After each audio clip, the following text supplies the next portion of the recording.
Bonjour, je suis heureux de vous retrouver sur ce plateau pour une nouvelle enquête impossible.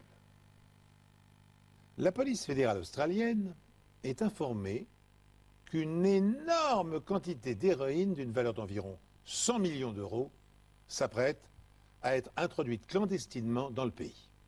Mais elle ignore quand et où la cargaison sera livrée. Le seul indice dont elle dispose est l'arrivée prochaine à Melbourne d'un certain monsieur Teng. Comme vous allez vous en apercevoir dans un instant, tous les ingrédients sont réunis pour faire de cette affaire un extraordinaire film d'aventure. Enquête, filature, mise sur écoute, expertise médico-légale et rebondissements en tout genre sont au rendez-vous. Jusqu'au coup de théâtre final, le bombardement d'un cargo coréen par un avion de chasse. Mais, à la différence d'un film imaginé par un scénariste, les personnages sont ici bien réels et les cadavres n'auront aucune chance de ressusciter. Une fois qu'on a eu des informations sur Teng, notre équipe a commencé à faire des recherches sur ses antécédents, sur son arrivée en Australie et sur l'endroit où il séjournait à Melbourne. Le groupe de surveillance devait suivre M. Teng pour voir ce qu'il faisait, qui il rencontrait et où il allait. On est en train de filmer un homme qui correspond à sa description. Il se tient au niveau d'un carrefour. La première chose qu'on a remarqué, c'est qu'il se trouvait toujours à proximité du Crown Casino de Melbourne. Il se tient devant le croisement et fume une cigarette. Oui, c'est notre homme. On a découvert qu'il avait un monospace pour se déplacer dans Melbourne. Grâce à nos recherches, on a appris qu'il l'avait loué à Geelong. C'est assez loin de Melbourne. C'est pas l'endroit où les touristes ont l'habitude de louer une voiture. Il y a tellement d'agences de location aux alentours de Melbourne. Le fait qu'il ait pris une si grosse voiture pour lui tout seul était curieux. Pendant 3 jours, l'équipe de surveillance suit M. Teng dans ses déplacements entre Melbourne et Geelong. Il est toujours au téléphone en train de fumer. Il a légèrement pivoté et il tourne le dos à la fontaine. À cause de ses déplacements près de la côte et de la jetée de Geelong, on avait l'impression qu'il observait la zone. Il était probablement en train de se familiariser avec les lieux. Même s'il séjournait au Crown Casino et qu'il y jouait tous les soirs, on voyait que ses activités ne correspondaient pas à celles d'un touriste. Alors que M. Teng est sous surveillance permanente, les agents fédéraux décident d'interroger le gérant de l'agence de location d'où provient le monospace. Et leur initiative s'avère payante. Leur suspect s'est renseigné sur la location d'un autre véhicule. Monsieur Teng a dit qu'il lui fallait un 4x4 parce que sa famille allait arriver et qu'il allait avoir besoin de place pour les bagages. Mais on ne croyait pas à cette histoire. On s'est dit qu'il avait l'intention de mettre quelque chose de volumineux dans le coffre et que ce n'était pas des bagages. Quand on a su pour la taille du coffre, on s'est dit que s'il s'agissait bien de drogue, il y en aurait une très grosse quantité. L'agence de location de Geelong n'avait pas de 4x4. La police fédérale en a donc loué un à son nom pour que l'agence puisse le mettre à disposition de M. Teng. Le lendemain, un 4x4 sur écoute est livré à l'agence. À notre demande, l'agence de location a contacté M. Teng pour lui dire qu'ils avaient un 4x4 disponible pour lui, ce qui nous a permis de faire revenir M. Teng et de mettre en place notre système de surveillance pour connaître tous ses déplacements et espionner ses conversations. Il a regardé le 4x4 avant de regarder de nouveau le monospace et il a dit qu'il n'y avait pas assez de place dans le 4x4 pour ce qu'il voulait en faire. Dans ce genre d'opération, il arrive que les choses se passent très bien et tout à coup il y a un problème. Ça ne se passe jamais comme prévu et c'est ce qui rend ces opérations difficiles. On essaie de contrôler les mouvements de quelqu'un qui ne sait pas qu'il est observé et puis d'un coup, il prend une décision et fait l'inverse de ce qu'on attend de lui. Mon patron va me tuer. Je l'ai fait venir de Melbourne. Ça m'a coûté de l'argent. Mais c'est pas grave. Le responsable de l'agence a eu l'occasion de jeter un œil sur les 2 voitures. Il a remarqué qu'il y avait un autre homme dans le monospace avec Teng, aussi d'origine asiatique. Il a vu des bagages dans le coffre et l'une de ses valises avait une étiquette portant le nom d'un certain Lam. La police lance des recherches sur M. Lam, mais sa principale cible reste M. Teng. Et elle ne quitte pas sa trace une seconde. Accompagné de M. Lam, il longe la côte jusqu'à Lorne, une ville de surfeurs. Nous sommes le 11 avril 2003 et il est 16h51. Le suspect fume une cigarette devant le véhicule. Son associé est assis à la place du conducteur et semble rester à l'intérieur. Lorsqu'il a quitté l'agence de Geelong, Teng est allé à Lorne, où il s'est renseigné dans une agence immobilière. Agence immobilière Smith. Une fois qu'il a eu terminé et qu'il est reparti, nos enquêteurs sont entrés pour interroger l'agent immobilier et on a appris qu'il avait demandé des renseignements sur la location d'une propriété. Le suspect entre dans le véhicule. Monsieur Teng s'est renseigné très sérieusement sur la location d'une maison sur les hauteurs de l'Orne. Et ma première impression a été qu'il allait se passer quelque chose dans les prochains jours. Après ça, il est retourné à Geelong, puis à Melbourne. Il s'était également renseigné à Geelong. Et d'après moi, c'était une façon de couvrir ses arrières. De toute évidence, le mystérieux M. Teng et son complice s'apprêtent à réceptionner une grande quantité de drogue.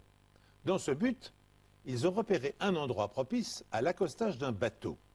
Et ils s'organisent pour louer discrètement un véhicule tout-terrain et une villa tranquille.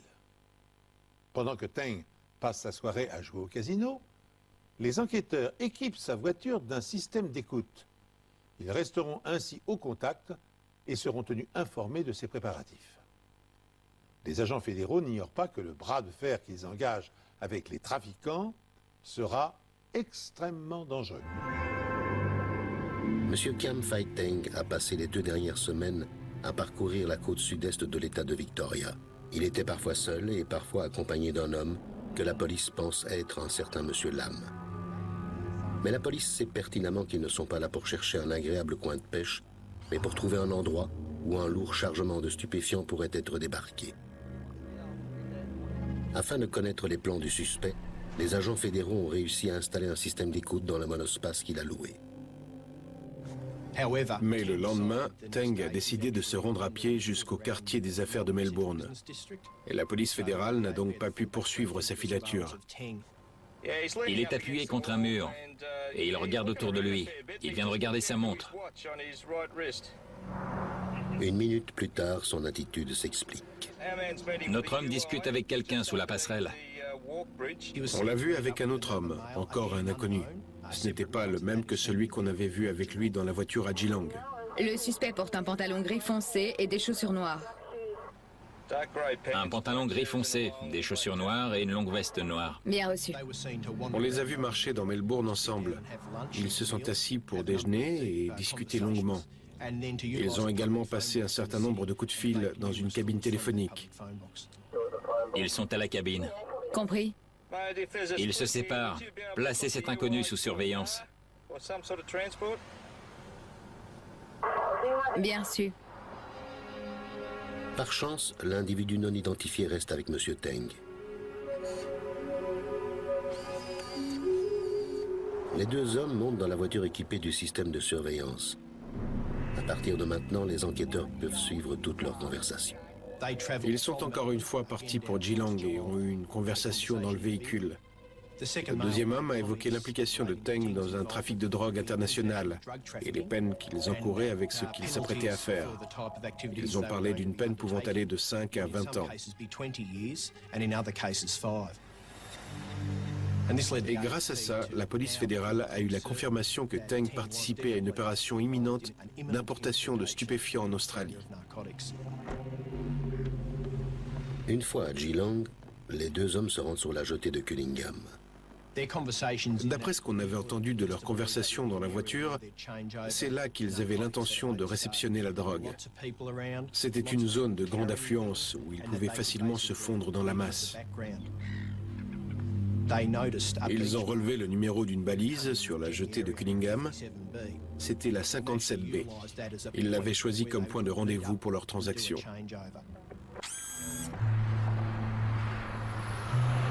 Les 2 hommes partent ensuite pour Lorne et leur conversation devient codée. Quand ils parlaient de la drogue, ils employaient le terme « petit ami ». Ils disaient qu'ils allaient chercher les petites amies, les passer à quelqu'un d'autre, et qu'elles seraient livrées par bateau rapide. On savait qu'il y aurait des bateaux. On savait qu'il y aurait 150 unités, du moins, c'est le chiffre dont il parlait. Une unité correspond à un paquet de 300 grammes ou de 700 grammes. Ça dépend de leur jargon. Si on se fie au prix à la vente, on sait qu'un kilo coûte environ 650 000 €, et c'est probablement bien plus. Alors on savait que cette affaire concernait une énorme somme qui pouvait aller de 30 millions à 95 millions d'euros. Et plus l'enjeu est important pour les criminels, plus le danger est grand pour tout le monde. Étant donné l'importance de l'affaire, il fallait qu'on soit sûr d'avoir des moyens humains et matériels suffisants pour être dans des conditions optimales au moment de l'intervention. Tout ce qu'il nous restait à faire, c'était de nous rendre sur place, de nous équiper et de nous tenir prêts pour les 100 différents scénarios possibles. Il fallait se dépêcher et attendre. À ce stade, c'est un peu comme une intervention militaire. Il faut attendre pour intervenir au bon moment, avec le bon matériel, au bon endroit. On doit être prêt à n'importe quelle heure pour intervenir à n'importe quel niveau. Que ce soit à 2 heures du matin, sans avoir dormi, ou au cours d'une journée normale.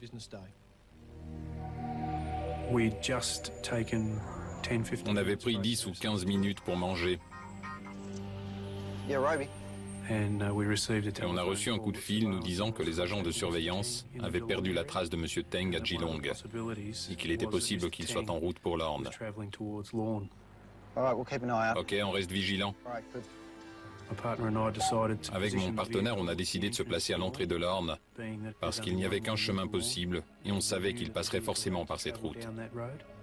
Personnellement, je ne pensais pas qu'il reviendrait à Lorne à cette heure-là, sauf si quelque chose d'autre se préparait.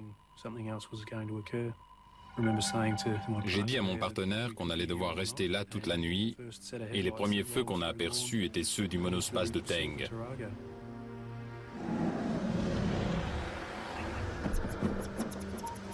Pourquoi M.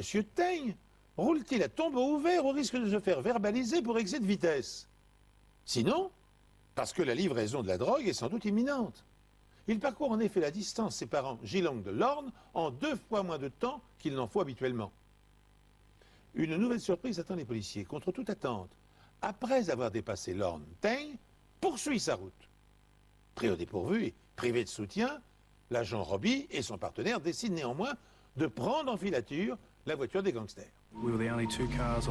On était les 2 seules voitures sur la route et il fallait qu'on fasse très attention à ne pas être trop près du monospace.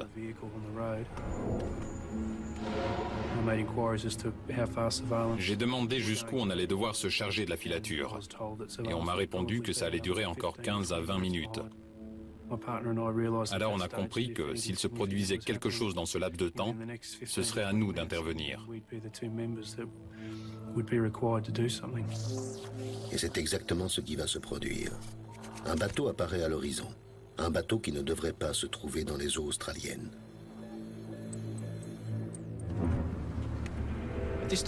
À ce stade, l'agent Robey et son partenaire suivaient le monospace sur Great Ocean Road à une vitesse relativement élevée dans des conditions visuelles très difficiles.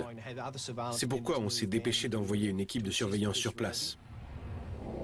On a perdu la voiture de vue pendant au moins 2 à 3 minutes en contournant la falaise. Je me souviens qu'en sortie de virage, j'ai aperçu un gros bateau à environ 1 kilomètre de la côte et il était très bien éclairé. Je suis sûr que c'était un moyen désorienté. Le monospace finit par s'arrêter sur un petit parking au bord de la falaise, juste en face du bateau. Les 2 occupants de la voiture étaient toujours assis à l'intérieur, mais le plafonnier était encore allumé et je voyais très bien M. Teng assis côté conducteur. Les phares étaient toujours allumés, je suppose qu'il faisait signe à des gens à bord du bateau pour qu'ils traversent dans cette direction. Comme on était les 2 seules voitures sur la route, on n'a pas eu d'autre choix que de continuer à rouler. Il n'y avait pas d'endroit pour s'arrêter. L'agent Robey ne peut que faire régulièrement des allers-retours à proximité de la voiture des suspects en attendant des renforts. Cette partie de la côte est peu fréquentée et les voitures sont assez rares, surtout à cette heure de la nuit. Il fallait qu'on essaie rapidement de localiser les agents de surveillance pour poursuivre la filature si jamais la transaction avait lieu. Mais au moment où les renforts arrivent, les suspects se remettent en route. Ce sont nos 2 hommes, droit devant. Les agents de surveillance suivent les suspects jusqu'au Grand Pacific Hotel de Lorne. Ils observent M. Teng répondre à un appel téléphonique et retourner seul d'où il vient.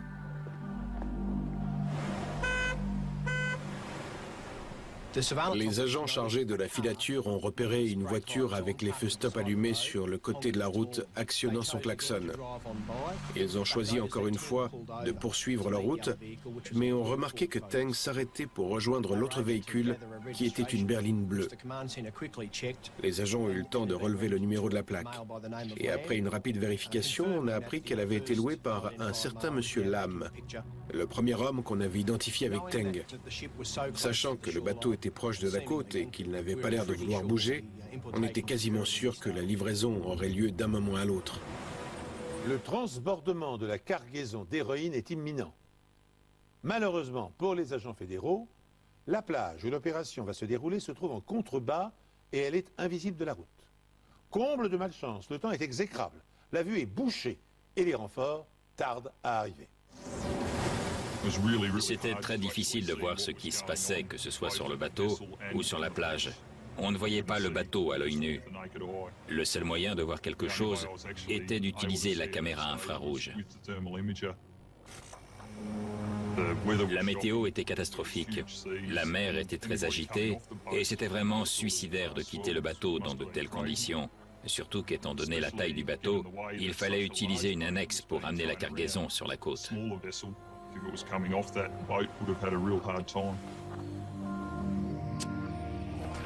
Pendant ce temps, au Grand Pacific Hotel, l'autre suspect fume nerveusement depuis plus d'1 heure quand M. Teng revient. Les 2 hommes retournent à la falaise. Les agents sont une nouvelle fois obligés d'abandonner leur filature, mais les micros à l'intérieur de la voiture leur permettent de savoir ce qui se passe. Même si on ne comprenait pas ce qu'ils disaient, on pouvait se douter qu'il y avait eu des changements dans les plans. La conversation était très rapide et très agitée. On nous a dit qu'il se passait quelque chose sur la plage.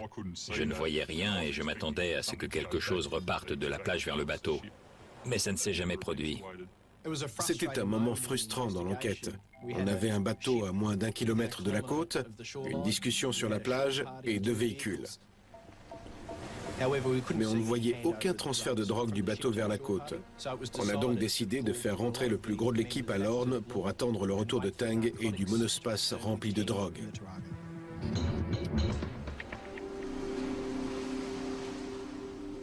La voiture est revenue à l'hôtel et s'est garée dans l'un des parkings souterrains. Teng et Lee ont rejoint leur chambre. Après leur départ, un agent fédéral s'est introduit dans le parking pour regarder à l'arrière du monospace.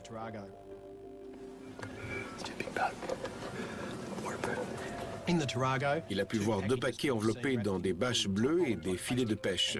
On savait donc que la drogue était arrivée. Il y avait plusieurs possibilités. On pouvait intervenir et les arrêter dans leur chambre, mais ça ne prouverait pas leur implication dans le trafic. On a décidé d'attendre que Teng et son complice retournent dans la voiture avant de les arrêter pour qu'ils soient en possession de la drogue au moment de leur arrestation. Le problème, c'est que les paquets n'étaient pas assez gros pour contenir 150 kilos de drogue et on avait perdu le contact avec la berline bleue. M. Lam, qui est parti dans une autre direction après la transaction, a tout fait pour déjouer toute tentative de filature et la police a dû le laisser filer. Il fallait donc qu'on retrouve ce véhicule et la drogue. Mais ce n'est pas tout. La police doit également rassembler les preuves scientifiques nécessaires pour relier les suspects à l'endroit où la transaction a eu lieu. Il faut prouver leur lien avec le bateau qui a jeté l'ancre. Mais ce que les enquêteurs vont découvrir est bien loin de ce qu'ils avaient imaginé.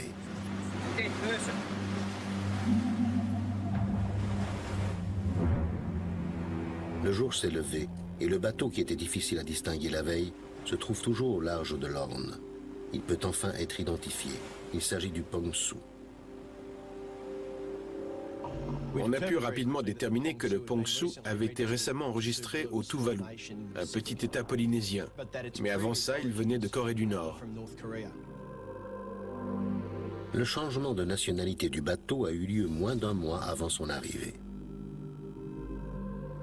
Ils ont payé 7 500 € pour ce changement de nationalité. Et on pense que c'était pour ne pas attirer l'attention des autorités au moment où le bateau se déplacerait dans la région. L'attitude du commandant du Pongsu intrigue les policiers. S'il a livré la drogue à ses complices, pourquoi n'a-t-il pas donné l'ordre de prendre le large? Pourquoi le bateau reste-t-il ancré à proximité de la plage au risque d'attirer l'attention des gardes-côtes? Incapables de répondre à ces questions, les agents fédéraux décident d'intercepter les suspects avant qu'ils ne s'échappent et de saisir le stock d'héroïne qu'ils transportent à l'arrière de leur voiture. Notre plan était d'essayer de les neutraliser sur place en trafiquant leur voiture pour qu'ils soient obligés de s'arrêter pour la réparer. Alors on a décidé de dégonfler le pneu avant. Et ils seraient alors obligés de s'arrêter pour changer la roue et on pourrait procéder à leur arrestation en douceur. Mais les choses ne se sont pas passées comme prévu, comme c'est souvent le cas dans ce genre de situation. Il a remarqué que son pneu était plat et il a regardé autour de lui, il nous a repérés et il est parti à toute vitesse. Il fallait absolument qu'on arrête ce véhicule sans perdre de temps.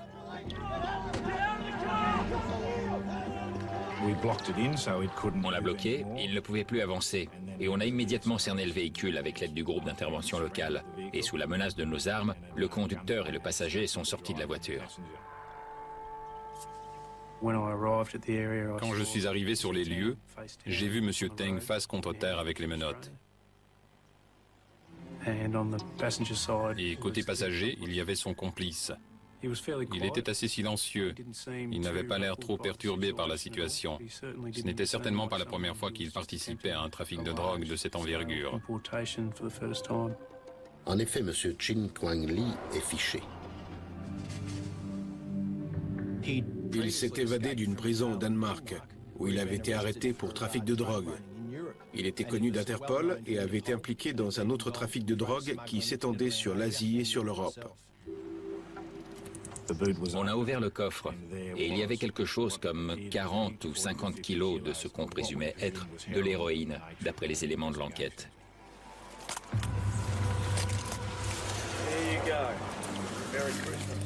On savait qu'on venait de mettre la main sur 25 ou 30 millions d'euros d'héroïne. La police fédérale était plus que satisfaite. Les paquets sont soigneusement enveloppés dans plusieurs couches de plastique. Ça doit être la couche inférieure. Il y en a encore une. Preuve que les paquets ont été transportés depuis le bateau. Chacun est marqué du logo WO Globe Brand, une héroïne de grande qualité, ce qui sera confirmé par les tests en laboratoire.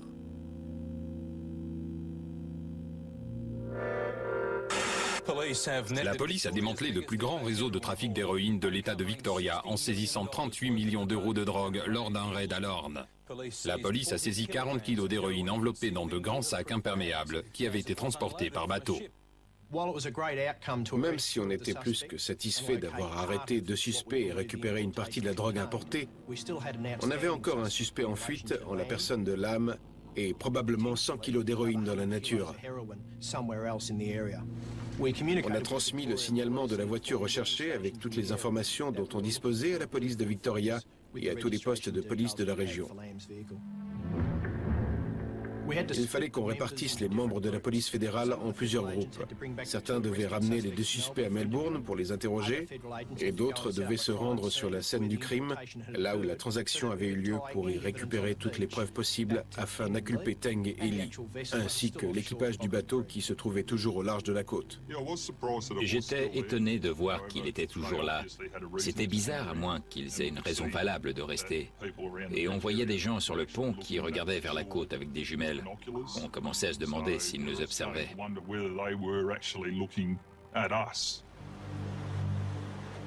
Une fois sur la plage, ils ont remarqué la présence d'un Zodiac.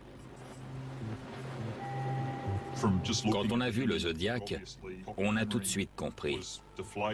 Il était dégonflé et il avait apparemment beaucoup souffert. On voyait bien qu'il n'était plus utilisable et on a compris pourquoi on n'avait pas vu de bateau retourner vers le Pongsu et pourquoi les hommes, à bord du Pongsu, regardaient vers la côte.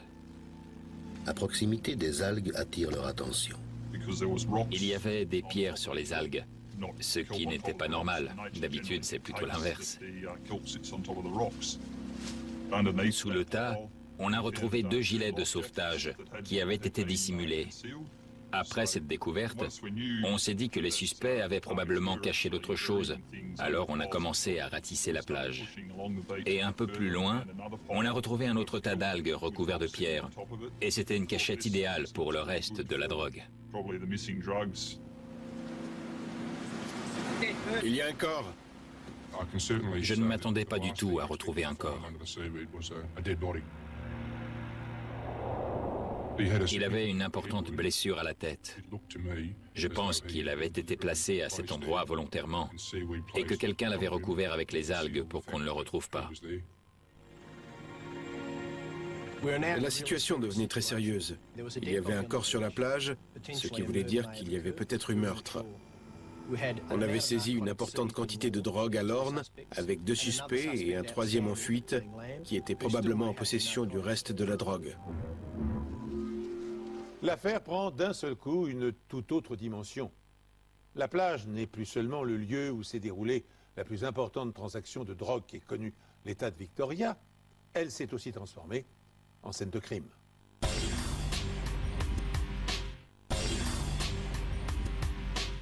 L'affaire prend d'un seul coup une toute autre dimension. La plage n'est plus seulement le lieu où s'est déroulée la plus importante transaction de drogue qu'ait connue l'État de Victoria, elle s'est aussi transformée en scène de crime. Un cadavre, mais 2 gilets de sauvetage ont été retrouvés sous un tas d'algues.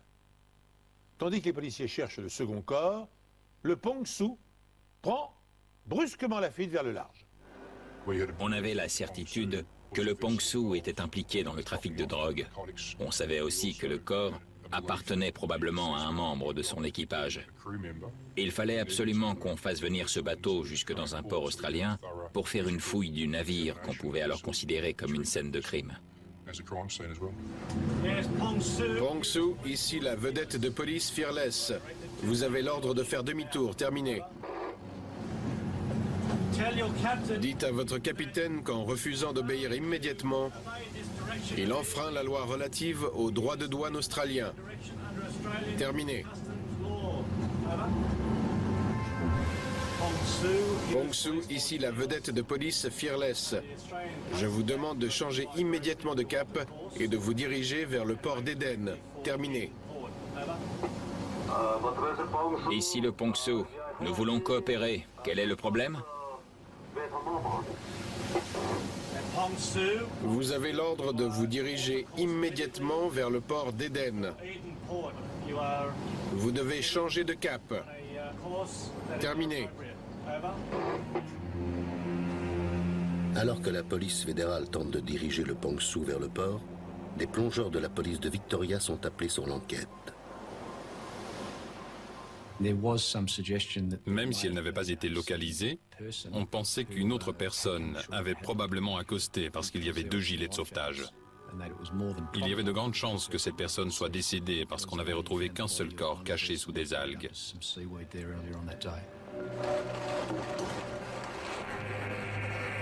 L'autopsie du corps prouve que l'homme en question n'a pas été tué, mais qu'il s'est cogné la tête au moment où le Zodiac a chaviré et s'est noyé.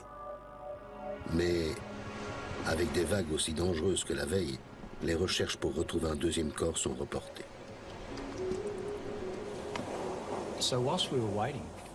En attendant que la mer se calme et que la marée descende, on a commencé à fouiller le sable et les alentours de la plage. Ça nous a permis de trouver une basket qui avait été rejetée sur un rocher et qui avait de la peinture rouge sur la semelle. On a aussi retrouvé un sac plastique bleu qui était déchiré sur le côté. On pense qu'il y avait quelque chose à l'intérieur et que quelqu'un a voulu le récupérer. À ce stade, on ne savait pas encore si le sac avait été déchiré par un rocher ou si quelqu'un l'avait coupé. Au-dessus de la plage et près de l'endroit où les voitures des suspects s'étaient garées la veille, un autre policier cherche des preuves. Je l'ai rejoint, on a fait des recherches dans la végétation, et à environ 7 mètres de nous, il y avait un homme allongé par terre. Il se tenait comme ça.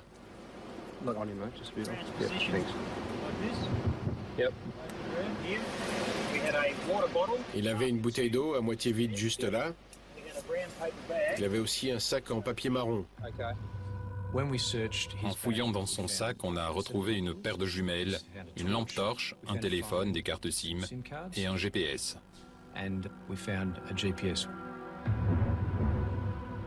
L'homme en question s'appelle Ta Song Wang.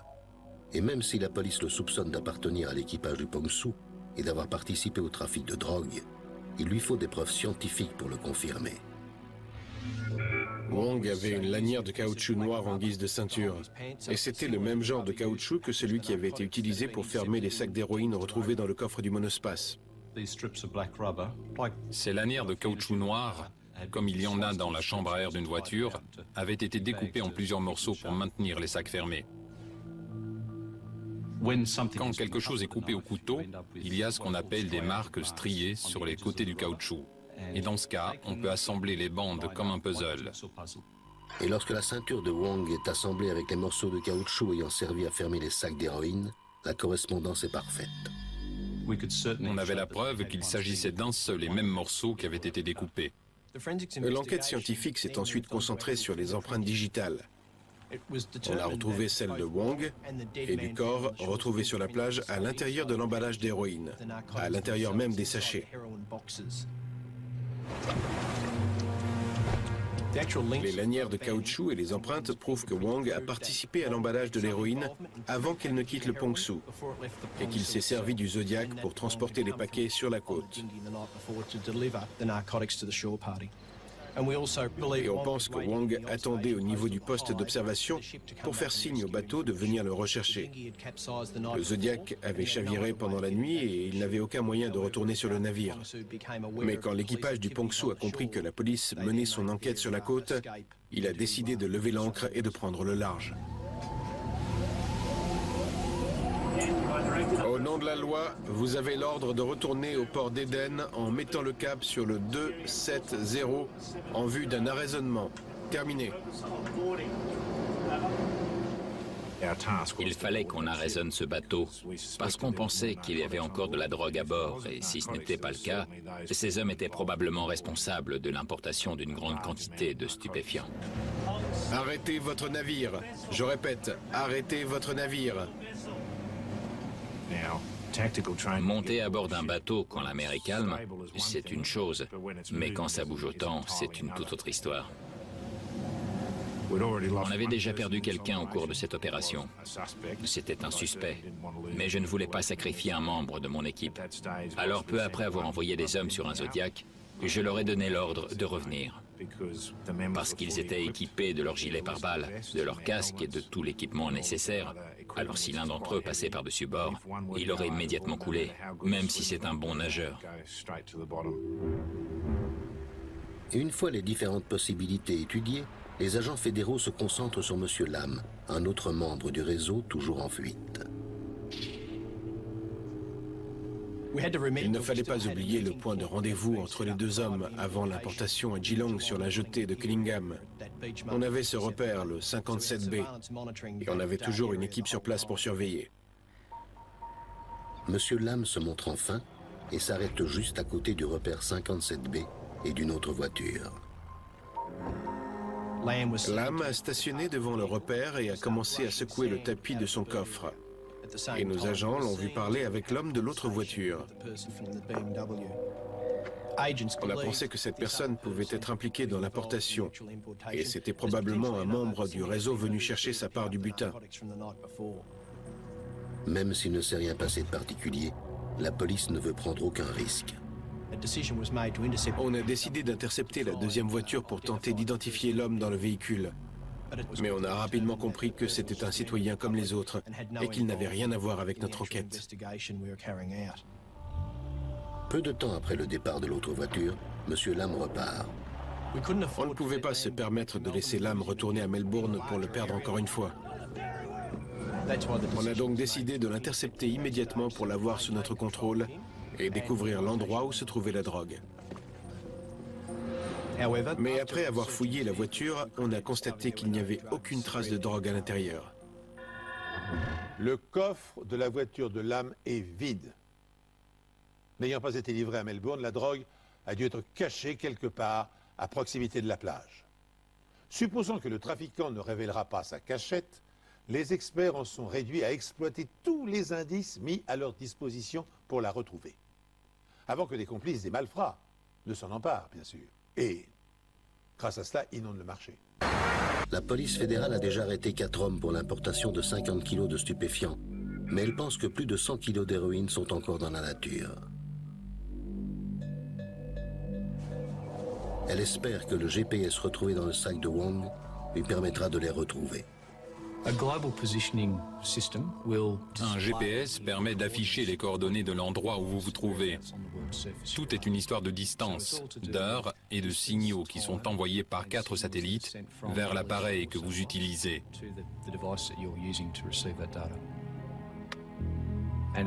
L'appareil contient une mémoire intégrée. Et quand on a téléchargé les informations enregistrées par le GPS de Wong, on a découvert qu'il y avait 3000 informations contenues dans la mémoire. Mais on a tout de suite vu que ce n'était pas Wong qui avait amené le GPS, parce qu'il y avait plusieurs lieux enregistrés dans la région de Lorne et de Geelong bien avant l'arrivée du Pongsu. Après l'arrivée du bateau et après la transaction, les coordonnées du GPS n'ont pas bougé. Elles indiquaient l'endroit où se trouvait Wong et aucun paquet n'y a été retrouvé.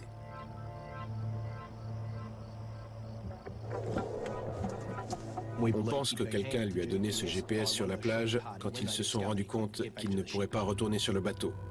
Les enquêteurs se focalisent tout particulièrement sur la mémoire du GPS avant l'arrivée du bateau. Non seulement les données correspondent aux endroits où les 3 suspects ont été vus, mais elles indiquent également un site situé à 40 km de la zone d'importation où le porteur du GPS s'est rendu à plusieurs reprises. C'était au milieu de nulle part, sur le bord d'une route. Et ça méritait qu'on y retourne une seconde fois. Une demi-heure avant la transaction, Teng et Lee étaient sous surveillance policière. Lam était par contre parvenu à échapper à la filature. Il y a donc de fortes chances pour qu'il ait eu le GPS en sa possession à ce moment-là. A-t-il eu le temps de revenir sur les lieux et d'y cacher la cargaison? À mesure qu'on approchait du site, je lisais sur le GPS 50, 40, 30, 20, 10, et j'ai dit on y est. J'ai regardé sur le sol, j'ai ramassé un sac plastique, et à l'intérieur de ce sac, il y avait 2 photos de Lam. À défaut de retrouver le reste de l'héroïne, les enquêteurs mettent la main sur de nombreuses preuves. Entre autres, un kit de démarrage de téléphone portable portant les empreintes de M. Lam. Et surtout, il y avait une feuille au format A4. C'était une facture au nom du Pongsu. C'était très important parce que M. Lam soutenait qu'il n'avait rien à voir avec cette affaire. Et on venait de trouver une preuve matérielle reliant Lam au Pongsu qui était en train de fuir vers Sydney. Pongsu, arrêtez votre navire maintenant. Vous avez été averti à plusieurs reprises. Avez-vous l'intention de faire demi-tour vers le port d'Éden? Terminé. Non, je crois qu'il prend la fuite. Pongsu, si vous n'arrêtez pas votre navire immédiatement, le gouvernement australien mettra tous les moyens en œuvre pour stopper votre bateau de force. On avait pour ordre de suivre le bateau et de le couvrir pendant que d'autres retourneraient chercher des personnes plus qualifiées et mieux équipées pour procéder à son arraisonnement. Pongsu, ici le bateau de guerre australien. Descendez votre échelle à tribord maintenant. Pour l'instant, mon équipage est en train de dormir. Je vous demande d'attendre un instant. Terminé. Non. Réveillez-le immédiatement. Nous allons arraisonner votre bateau. Terminé. Le HMS Stuart a été envoyé de Sydney pour intercepter le Pongsu. Une fois en contact avec le Pongsu, il a envoyé un hélicoptère pour permettre à des soldats de monter à bord et de sécuriser les lieux pour les agents de la police fédérale. C'était une nouvelle scène de crime à étudier. Il fallait qu'on trouve les preuves permettant de lier le Pongsu à tous les autres éléments de l'enquête. Il est 11h52 et nous sommes le dimanche 20 avril 2003. Une recherche approfondie nous a permis de découvrir qu'il s'agissait probablement d'un bateau servant au transport de stupéfiants à travers le monde. Les réservoirs d'eau avaient été transformés en réservoirs d'essence, ce qui permettait au bateau de naviguer sur de longues distances sans avoir à s'arrêter pour se ravitailler. On a aussi retrouvé une grande quantité de nourriture permettant à l'équipage de survivre une longue période sans avoir à retourner au port. Et il était clair que sans accoster, il n'attirerait pas l'attention des autorités australiennes qui auraient probablement voulu fouiller le bateau. Des recherches approfondies ont commencé ce matin. Chaque cabine, chaque placard et chaque recoin ont été examinés. Divers équipements permettant l'utilisation de rayons X et de produits chimiques ont été apportés à bord. Chaque filtre et chaque aération ont été passés au peigne fin. On nous a confié la basket qui avait été retrouvée sur la plage près du corps. Il y avait de nombreuses traces de peinture dessus. Alors on nous a demandé de faire une comparaison pour tenter de découvrir si cette peinture pouvait provenir du Pongsu. Des échantillons de peinture et des résidus provenant du bateau sont analysés puis comparés avec ceux prélevés sur la basket. On a pu déterminer que les deux échantillons avaient de nombreuses caractéristiques en commun. Ce n'était pas une correspondance à 100%, mais il y avait quand même de grandes chances pour que la peinture de la chaussure soit la même que celle retrouvée sur le pont du Pongsu. Quand on a retrouvé le corps, il n'avait plus de chaussures. Les experts scientifiques et les agents fédéraux ont accompli un remarquable travail de synthèse.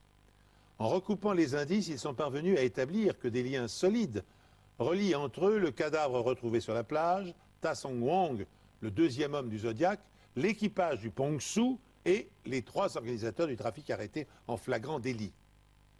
Il ne leur manque plus qu'une dernière chose à accomplir pour parachever leur coup de filet. Mais une partie de la cargaison de drogue manquait toujours et à ce stade, on soupçonnait M. Lam. Il fallait qu'on la retrouve. Il fallait absolument qu'on mette la main dessus avant que quelqu'un d'autre ne prenne le relais. La nuit où la drogue est arrivée et que la transaction a eu lieu, Teng et Lee sont retournés à leur hôtel de Lorne. Lam avait pris la direction opposée. Une équipe de surveillance a tenté de le suivre, mais il a réussi à déjouer la filature. Par conséquent, les agents sont obligés d'abandonner Lam, mais ils savent quelle direction il a pris.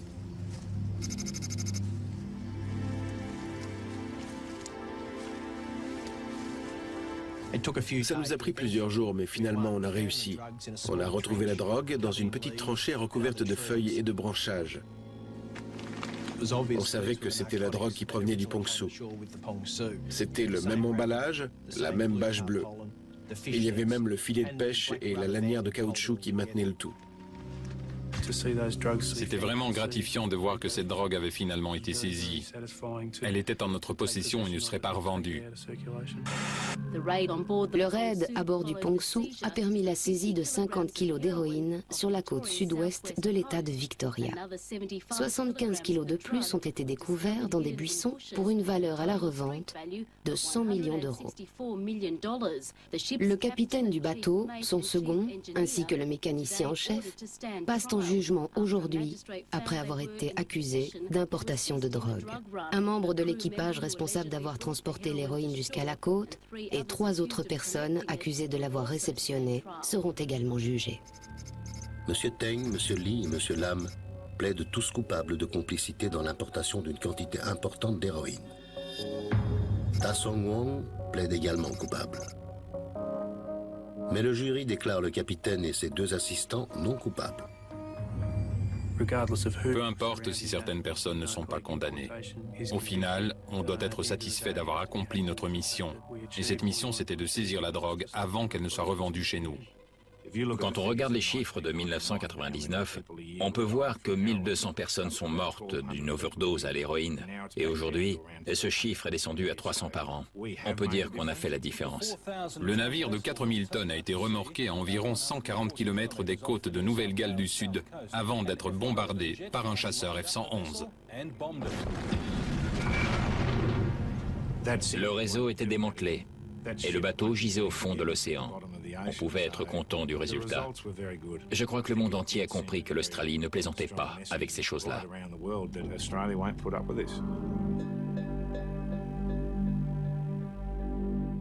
Au terme du procès, Sang, le capitaine du Pongsu, et 4 de ses officiers ont été acquittés et relâchés, après avoir néanmoins purgé une peine préventive de 3 ans de prison. Les membres du réseau, Teng, Lam et leurs complices, ont été, eux, lourdement condamnés à plus de 20 ans de détention. Les frais de justice ont coûté, tenez-vous bien, plus de 3 millions de dollars aux contribuables australiens, auxquels s'est ajouté un coût journalier de 2500 dollars pour l'immobilisation du bateau avant sa destruction. Compte tenu de l'ampleur de l'opération, une question a intrigué les agents fédéraux. Pourquoi les trafiquants n'ont-ils pas attendu la fin du mauvais temps pour débarquer la drogue? Il semble que les 2 hommes qui ont utilisé le Zodiac ne faisaient pas partie de l'équipage. Hommes d'affaires malaisiens, ils devaient acheter des voitures de luxe en Australie et auraient quitté le Pongsu avec l'héroïne à l'insu du capitaine. Cette explication est vérifiable et peu crédible, a néanmoins jeté un doute raisonnable sur la culpabilité du capitaine et a contribué à son acquittement. Sachez encore que cette affaire a créé un incident diplomatique entre les États-Unis et la Corée du Nord. Le secrétaire d'État américain a en effet accusé le régime de Pyongyang d'organiser un trafic de drogue à l'échelle planétaire. Connu sous le nom de Code de Bureau 39, ce service de l'État récolterait des sommes dont le montant atteindrait 500 millions de dollars par an.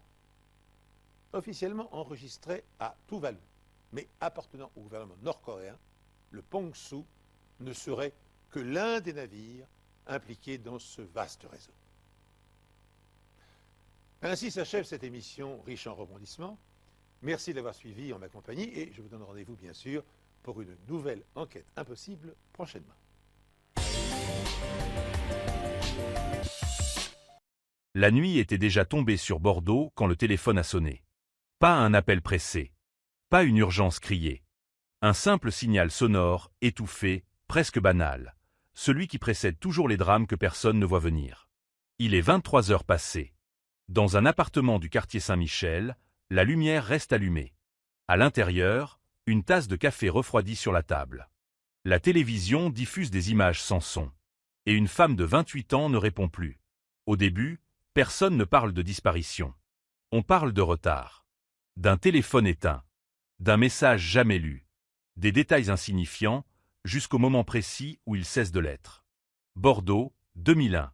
Une ville tranquille, élégante, confiante.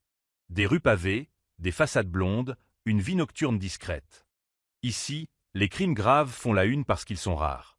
Ici, on se connaît, on se reconnaît, on se rassure. Et pourtant, ce soir-là, quelque chose se fissure. Elle s'appelle Claire Dumas. Assistante juridique. Aucune histoire. Aucune dette. Aucun ennemi connu. Une routine presque ennuyeuse. Travail, sport, amis, famille.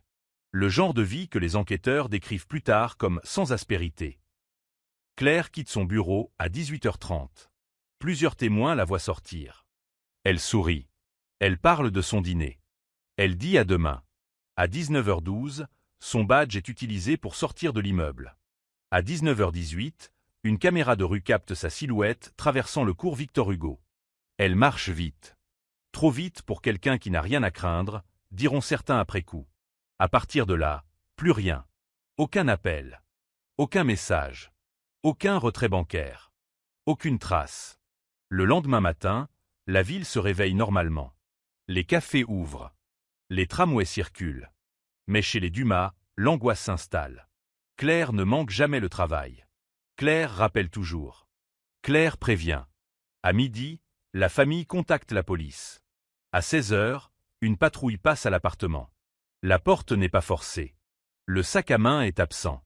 Les clés aussi. Pas de lutte. Pas de désordre. Pas de sang. Un mot commence à circuler dans les couloirs du commissariat.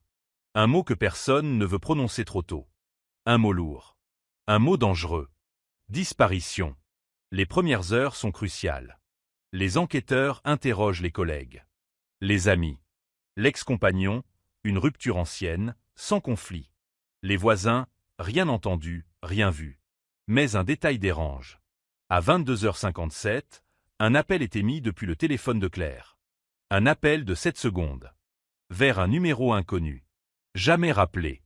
L'opérateur confirme, le téléphone borne dans une zone industrielle, à plusieurs kilomètres du centre-ville. Pourquoi là-bas? Pourquoi à cette heure-là? La presse locale s'empare de l'affaire. Les titres sont prudents, presque timides. Jeune femme portée disparue à Bordeaux. Inquiétude autour d'une disparition inexpliquée. Mais très vite, le ton change. Des battues sont organisées. Des affiches apparaissent sur les vitrines. Le visage de Claire devient familier. Trop familier. Chaque jour sans réponse épaissit le silence. Les enquêteurs fouillent la zone industrielle. Des entrepôts. Des terrains vagues. Des fossés. Rien. Puis, une semaine plus tard, un témoin se manifeste. Un chauffeur de nuit. Il affirme avoir vu une femme correspondant au signalement. Elle semblait hésiter. Regardait autour d'elle. Parlait à quelqu'un hors de vue. Il ne peut pas décrire cet autre individu. Seulement une silhouette. Une présence. C'est peu. Mais c'est tout ce qu'ils ont. Les jours deviennent des semaines. Les semaines deviennent des mois. Et l'affaire ralentit. Pas de corps. Pas de scène de crime. Pas de suspect clair. Le dossier est déplacé. Classé provisoirement. Puis officiellement. Un mot terrible apparaît sur la couverture cartonnée. Cold case. Les années passent. Bordeaux change. Les rues sont rénovées. Les tramways se modernisent. Mais le nom de Claire Dumas reste figé dans le temps. Sa famille continue. Elle écrit. Elle relance. Elle supplie. Chaque anniversaire est un rappel. Chaque silence, une blessure. Et puis, 22 ans plus tard, en 2023, dans un bureau poussiéreux, un jeune enquêteur ouvre un vieux carton. Par hasard. Ou par obstination. Il relit. Il compare. Il remarque ce que d'autres ont laissé passer. Un détail. Minuscule. Presque invisible. Un appel de 7 secondes. Un bornage oublié. Un nom jamais creusé. À cet instant précis, le passé recommence à respirer. Et Bordeaux, sans le savoir encore, s'apprête à entendre de nouveau le bruit sec d'une vérité longtemps étouffée.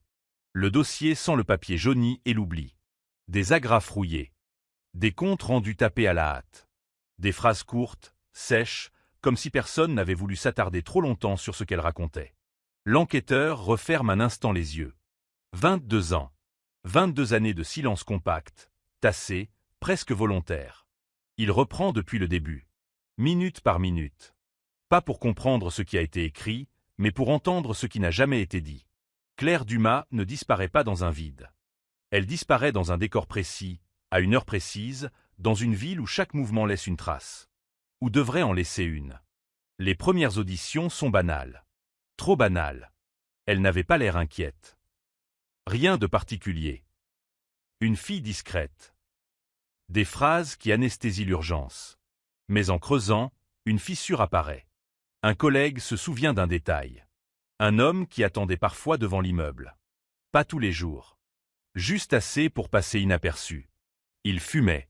Il regardait sa montre. Il ne parlait à personne. À l'époque, personne n'y prête attention.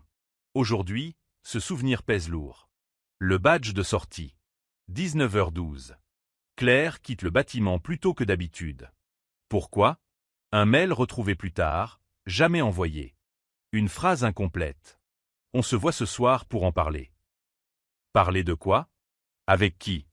Les enquêteurs de 2001 interrogent l'ex-compagnon. Un homme calme. Trop calme, diront certains. Il fournit un alibi. Un dîner entre amis. Confirmé. Vérifié. Classé. Puis il y a les voisins. Une voisine du dessous affirme avoir entendu des pas tardifs, vers minuit. Des pas rapides. Puis un bruit sourd. Comme une porte qu'on claque. Ou quelque chose de plus lourd. Elle n'a pas appelé la police. Elle n'a jamais appelé la police pour rien. Ce détail reste consigné dans un rapport secondaire. Jamais exploité. Dans la zone industrielle, les recherches s'intensifient pendant 10 jours. Des chiens. Des plongeurs. Des lampes dans la nuit. Rien. Un enquêteur note. Impression d'une mise en scène. Mais mise en scène de quoi? D'une fuite? D'un enlèvement? D'un meurtre sans corps? Les médias commencent à employer des mots plus durs. Disparition inquiétante. Silence total autour de Claire Dumas. La peur s'installe à Bordeaux. Les habitants ferment leurs portes plus tôt. Les parents raccompagnent leurs enfants. Les conversations changent de ton. Puis arrive le premier faux espoir. Un signalement à Toulouse. Une femme ressemblant à Claire aperçue dans une gare. Les enquêteurs se déplacent. Ils interrogent. Ils comparent. Erreur. Un mois plus tard, un autre appel. Cette fois de Marseille. Même scénario. Même déception. À chaque fois, la famille espère. À chaque fois, elle encaisse. Le dossier grossit, mais la vérité s'éloigne. Un élément intrigue pourtant certains policiers, le téléphone. En 2001, un portable n'est pas un objet jetable. On ne l'abandonne pas facilement. On ne l'éteint pas sans raison. Le bornage indique un déplacement rapide. Centre-ville. Périphérie. Zone industrielle. Puis plus rien. Comme si quelqu'un avait su exactement où aller. Un ancien inspecteur écrit dans ses notes personnelles. Hypothèse d'un rendez-vous. Hypothèse d'une personne connue. Mais aucune preuve. Aucun nom. Les années passent, et avec elles les mutations. Les départs à la retraite. Les priorités changent. Le dossier Claire Dumas glisse lentement vers le bas de la pile. Cold case. Un mot administratif. Un mot froid. Un mot qui sonne comme une condamnation. La famille refuse d'abandonner. Elle engage un détective privé. Résultat, néant. Les associations de disparus relaient l'affaire. Des marches silencieuses. Des bougies. Des discours. Puis, progressivement, le silence gagne. Jusqu'à ce jour de 2023 où le jeune enquêteur tombe sur un détail que personne n'avait relié. Le numéro appelé à 22h57. 7 secondes. Un numéro jamais identifié à l'époque. En 2001, les bases de données sont limitées. Aujourd'hui, elles parlent. Le numéro appartient à une carte prépayée. Activée 2 semaines avant la disparition. Désactivée 3 jours après. Un outil jetable. Un outil de précaution. L'enquêteur sent quelque chose se nouer dans sa poitrine. Ce n'est pas une fugue. Ce n'est pas un hasard. Il remonte la piste. La carte a été achetée dans un tabac à Talence. Caméras inexistantes à l'époque. Mais le vendeur, lui, est toujours vivant. Il hésite. Il fouille dans sa mémoire. Il parle d'un homme d'une quarantaine d'années. Pressé. Mal rasé. Il a payé en liquide. Il n'a rien dit. Un homme ordinaire. L'enquêteur compare. Il recoupe. Il plonge dans d'autres dossiers. Et soudain, un nom revient. Un nom qui n'avait jamais été associé à Claire. Un homme lié à plusieurs plaintes pour harcèlement, jamais condamné. Un homme qui travaillait dans la zone industrielle. À cet instant précis, le cold case cesse d'être froid. Quelqu'un, quelque part, a gardé le silence pendant 22 ans. Et ce silence commence à se fissurer. La ville de Bordeaux, encore endormie, ignore que son passé est en train de remonter à la surface. Lentement, inexorablement, comme un corps qu'on n'a jamais retrouvé. Le nom circule d'abord à voix basse. Pas dans les médias. Pas dans les couloirs officiels. Seulement entre quelques enquêteurs qui sentent, sans encore pouvoir le prouver, que quelque chose vient de s'aligner. Il s'appelle Marc Delmas. 49 ans aujourd'hui. 47 à l'époque. Aucun casier judiciaire lourd. Juste des signalements. Des plaintes classées. Des mots comme insistant, envahissant, malaisant. Rien qui justifie une arrestation. Assez pour susciter un malaise. En 2001, Delmas travaille comme technicien de maintenance dans un entrepôt de la zone industrielle de Bassins. Horaires irréguliers. Déplacements fréquents. Un homme qui connaît les routes secondaires. Les zones mortes. Les endroits où personne ne regarde. Le jeune enquêteur ne fonce pas. Il sait que les cold cases se brisent quand on va trop vite. Il reconstitue. Il empile. Il vérifie. Première étape, les alibis. En 2001, Delmas affirme avoir travaillé tard le soir de la disparition. Un collègue confirme. Mais ce collègue est décédé depuis. Et l'entreprise a fermé. Les plannings? Détruits. Les badges? Système obsolète. Les souvenirs? Flous. Deuxième étape, le lien avec Claire. Aucun contact officiel. Aucun appel enregistré. aucun mail direct.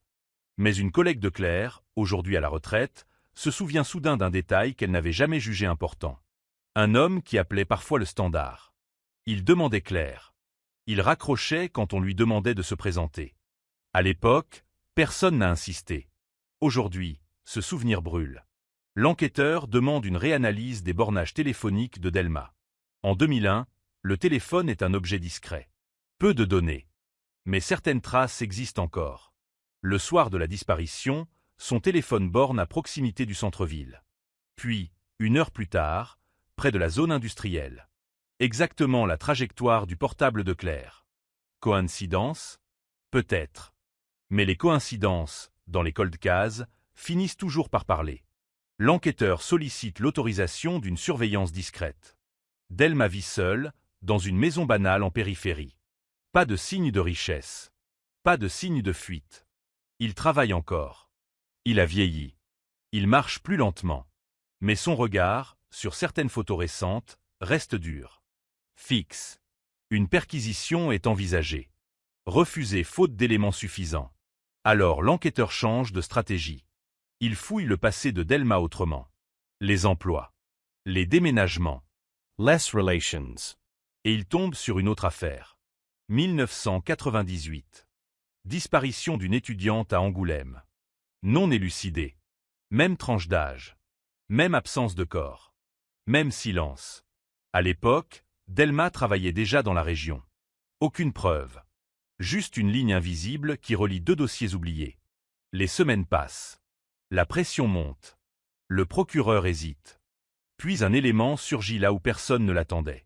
Un ancien téléphone est retrouvé lors d'un débarras judiciaire. Un appareil saisi dans une affaire sans lien apparent. À l'intérieur, une carte SIM ancienne. Les techniciens font parler la puce. Un numéro apparaît dans l'historique. 7 secondes d'appel. Le même que celui de Claire. Pour la première fois depuis 22 ans, le dossier respire autrement. Plus fort. Plus vite. Le numéro appartient désormais à Delma. Cette fois, le procureur signe. La perquisition a lieu à l'aube. Sans sirène. Sans éclat. La maison est propre. Trop propre. Aucun objet de Claire. Aucun souvenir visible. Mais dans le garage, sous une bâche, une voiture ancienne. Un modèle qu'il possédait déjà en 2001. Les experts fouillent. Ils démontent. Ils grattent. Et ils trouvent. Des traces infimes. Microscopiques. Presque effacées. De l'ADN. L'analyse prend des semaines. Des semaines de tension. Des semaines où la famille Dumas n'est au courant de rien. Puis le résultat tombe. Compatibilité élevée avec l'ADN de Claire, conservé sur une brosse à cheveux. Ce n'est pas une preuve de meurtre. Ce n'est pas une scène de crime. Mais c'est un contact. Un contact jamais expliqué. Delma est convoqué. Il entre dans la salle d'audition sans avocat. Il sourit. Il se dit surpris. Il se dit coopératif. Il nie tout. Il affirme ne pas connaître Claire. Il affirme ne jamais l'avoir vue. Il affirme que la voiture a changé de propriétaire. Les questions s'enchaînent. Les contradictions apparaissent. Légères. Subtiles. Puis vient la question du téléphone. Son sourire se fige. Il explique. Une carte achetée pour le travail. Un appel accidentel. Une erreur. 7 secondes. Toujours 7 secondes. À ce moment précis, l'enquêteur comprend que Delma ne craquera pas facilement. Pas sur un détail. Pas sur une pression directe. Il faudra autre chose. Un choc. Un élément qui le renvoie 22 ans en arrière. Quelque chose qu'il croyait enterré. La garde à vue est levée. Delma ressort libre. Mais il sait. Il sait que le silence n'est plus total. Il sait que le cold case s'est réveillé. Et dans les rues de Bordeaux, la rumeur commence à circuler. Un nom. Un passé. Une affaire qu'on croyait figée. La ville retient son souffle. Parce que quand un silence dure 22 ans, sa rupture ne fait jamais peu de bruit. Après la garde à vue, le silence change de nature. Il n'est plus lourd. Il n'est plus passif. Il devient nerveux. Marc Delma reprend sa vie exactement là où il l'avait laissée. Même maison. Même horaire. Même geste. Mais quelque chose a bougé. Quelque chose d'invisible, perceptible seulement par ceux qui savent regarder. Les enquêteurs le sentent. Il l'observe. Il note. Delma ferme désormais ses volets plus tôt. Il change ses trajets. Il regarde derrière lui. Un homme innocent n'a rien à craindre, répètent certains. Mais un homme qui a vécu 22 ans avec un secret ne sait plus comment vivre sans lui. Dans les bureaux de la PJ, l'équipe s'agrandit. Le dossier clair Dumas n'est plus un carton poussiéreux. Il est posé au centre de la table. Ouvert. Déplié.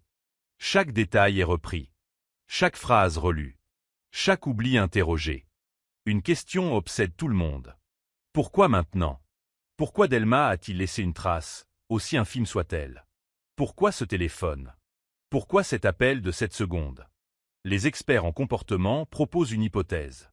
Un moment de panique. Un geste incontrôlé. Un besoin de contact.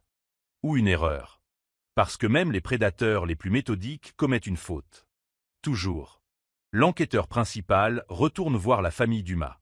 22 ans plus tard, la douleur n'a pas changé. Elle a simplement appris à respirer avec. On leur parle avec prudence. On ne promet rien. On évoque une piste sérieuse. La mère de Claire ne pleure pas. Elle hoche la tête. Comme si elle avait attendu ce moment toute sa vie. Dans le même temps, un autre fil est tiré. Un fil resté longtemps négligé. Le voisinage de Delma en 2001. À l'époque, il habitait un petit pavillon près de la zone industrielle. Aujourd'hui, le quartier a changé. Mais certaines personnes sont restées. Une femme se souvient. Elle hésite. Puis elle parle. Des allées et venues nocturnes. Des voitures garées tard. Une fois, très tard, un cri étouffé. Ou peut-être une radio trop forte. Elle n'a jamais appelé la police. Elle avait peur de se tromper. Un autre voisin raconte un épisode plus troublant. Une nuit de l'automne 2001, Delma a demandé de l'aide. Pour déplacer quelque chose de lourd dans son garage. Il a parlé d'un moteur. D'une machine. Le voisin a refusé. Il était fatigué. Il voulait dormir. Le détail est consigné. Ajouté. Il ne prouve rien. Mais il s'accumule. L'enquête prend une autre direction. Les terrains vagues autour de Bassins ont été transformés. Bétonnés. Construits. Mais certains endroits sont restés intacts. Les cartes anciennes sont ressorties. Les plans d'époque. Les témoignages. Les fouilles reprennent. Avec des moyens modernes. Radar de sol. Chiens spécialisés. La presse commence à sentir quelque chose. Des articles apparaissent. Discrets d'abord. Puis plus directs. Col de Case de Bordeaux, une piste relancée. Un suspect entendu après 22 ans. Le nom de Delma n'est pas encore publié. Mais la pression monte. Delma, lui, lit. Il sait lire entre les lignes. Il appelle un avocat. Pour la première fois. Ce geste n'échappe à personne. Les jours suivants, les fouilles livrent un objet. Rien de spectaculaire. Une boucle métallique. Rouillée. Anodine. Mais la famille reconnaît immédiatement le modèle. Un bijou. Un cadeau offert à Claire quelques mois avant sa disparition. L'objet est expertisé. Les analyses sont longues. Le temps s'étire. Delma est convoqué de nouveau. Cette fois, avec son avocat. Il garde le silence. Total. Absolu. Chaque question glisse sur lui. Chaque détail est ignoré. Mais son visage trahit quelque chose. Pas la peur. Pas la colère. L'agacement. Comme si le passé refusait enfin de rester enterré. Puis, une découverte secondaire fait basculer l'équilibre. Un ancien collègue de Delma, retrouvé par hasard, accepte de parler. Il raconte une obsession. Une femme. Une silhouette décrite encore et encore. Une fixation malsaine. Il n'a jamais su son nom. Mais la description correspond à Claire. Ce témoignage n'est pas une preuve. Mais il complète le puzzle. Le procureur comprend qu'il n'aura jamais de confession spontanée. Jamais d'aveu simple. Il faudra contraindre le silence. La décision tombe un matin gris. Mise en examen pour enlèvement et séquestration ayant entraîné la mort sans intention de la donner. Marc Delma est arrêté. Pas de résistance. Pas de scène. Juste des menottes. Et un regard vide. Bordeaux s'arrête un instant. Les radios interrompent leur programme.